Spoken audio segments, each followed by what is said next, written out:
Souvent, plusieurs travaux que nous effectuons sous Excel nécessitent d'être imprimés. Nous pouvons pour cela sélectionner la ou les feuilles de calcul à imprimer ou une plage de cellules à l'intérieur d'une feuille de calcul. Une fois la sélection faite, il faudra sélectionner dans le menu Fichier la commande Imprimer. Nous allons la détailler. La commande Imprimer se trouve sur le côté gauche du menu Fichier. En cliquant donc sur cette commande, on ouvre un ensemble de données qui s'appelle donc Imprimer. Tout d'abord, on retrouve le logo avec une imprimante et à sa droite, le nombre de copies que l'on souhaite effectuer. Il y a tout à fait à droite un aperçu de la feuille ou de l'ensemble de cellules sur lequel on souhaite effectuer une impression. On va pouvoir régler l'imprimante que l'on souhaite utiliser si on en possède plusieurs. On va pouvoir choisir les pages que l'on souhaite imprimer s'il y a plusieurs pages dans le document. On peut faire une impression en recto ou en recto verso ou en verso. On peut rassembler les copies. On peut également changer l'orientation de l'impression en paysage ou en portrait. On peut également définir les marges ainsi que le type de papier utilisé, c'est-à-dire le format A5, le format A4 ou le format lettre américaine. Regardons ceci dans un exemple animé.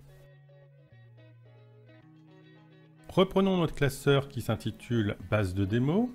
On est positionné sur la cellule A1, on ouvre le menu Fichier et on sélectionne la commande Imprimer. Comme nous n'avons fait aucune sélection, c'est toute la feuille active qui sera imprimée. Nous pouvons donc régler l'imprimante. Ici, nous avons une imprimante de type HP.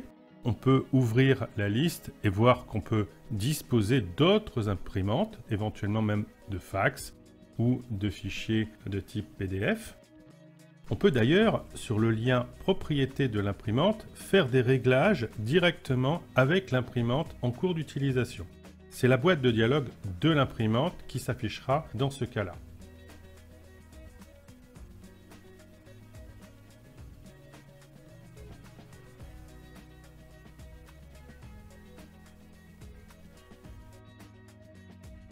Continuons à voir les paramètres. On peut donc choisir d'imprimer la feuille active ou le classeur ou une sélection précise à l'intérieur de la feuille.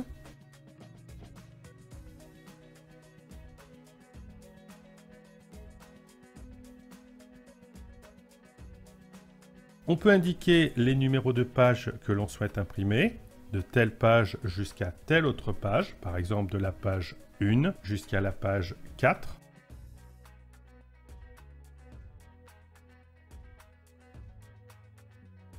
On peut lancer une impression en recto verso, et également en recto verso en faisant le petit côté. Donc nous avons deux types d'impression recto verso, par le long côté ou par le petit côté. On peut rassembler les feuilles, donc soit dans l'ordre 1, 2, 3, 1, 2, 3, 1, 2, 3, soit dans l'ordre 1, 1, 1, 2, 2, 2, 3, 3, 3. Tout dépend le nombre de copies que l'on a spécifié en haut de l'écran. Par exemple ici, je spécifie que je veux 6 copies.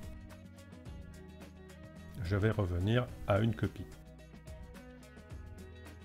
On peut changer l'orientation, donc orientation portrait ou orientation paysage. On peut régler le type de format de page, donc soit sur une page format lettre, soit A4, soit autre chose. Donc mettons-nous en format A4, qui est le format le plus courant qu'on utilise actuellement. On peut régler éventuellement les marges, donc il y a plusieurs tailles de marges déjà prédéfinies. On va rester sur les marges normales. Et on peut même régler une mise à l'échelle de notre document. Cela peut être très intéressant quand on a des grands tableaux qu'on veut essayer de faire rentrer. Donc il va falloir jouer sur des taux de réduction, donc des mises à l'échelle pour pouvoir ajuster l'impression de son tableau.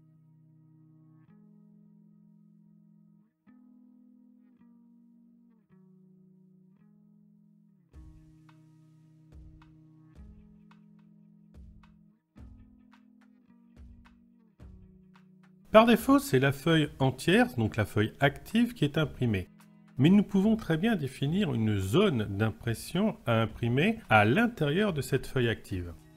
Pour cela, il faut d'abord sélectionner la plage de cellules à associer à cette zone d'impression, puis activer le menu Mise en page. On va sélectionner ensuite le bouton qui s'appelle Zone Impr, tel qu'on le voit sur la capture d'écran. Celui-ci se trouve dans le groupe Mise en page. Enfin, nous allons sélectionner la commande Définir. Voyons ceci de manière animée.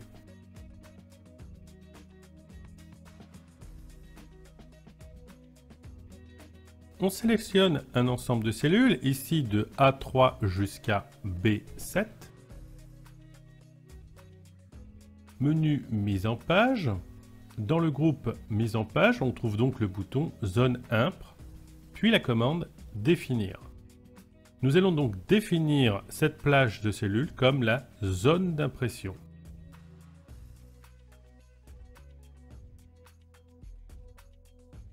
Menu Fichier, commande Imprimer. On voit à l'aperçu, effectivement, il n'y a que la zone de cellules qui a été sélectionnée et nous avons donc la commande Imprimer la feuille active. Donc dans la feuille active, une zone a été définie en étant la zone d'impression, celle qui sera imprimée par défaut. À tout moment, il est possible d'annuler la zone d'impression en revenant sur le menu Mise en page. Dans le groupe Mise en page, on resélectionne le bouton Zone Impr et en dessous de la commande Définir est apparue une nouvelle commande qui s'appelle Annuler la zone d'impression. Il suffit tout simplement de cliquer sur celle-ci, la zone d'impression disparaît et on retrouve l'impression de la feuille active dans son intégralité.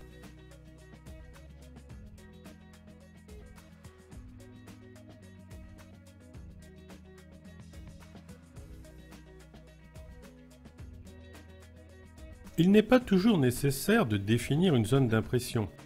Il suffit tout simplement de sélectionner la zone que l'on souhaite imprimer, puis de lancer la commande d'impression. Voyons ceci avec un exemple pratique.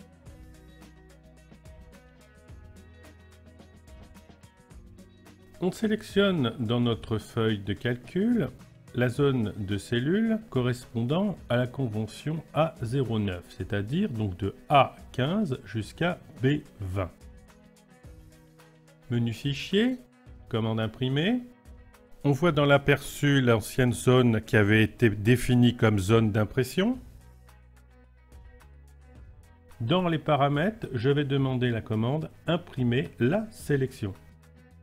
On peut vérifier dans l'aperçu que l'on a bien l'ensemble des cellules qui correspondent à la sélection de la convention 09.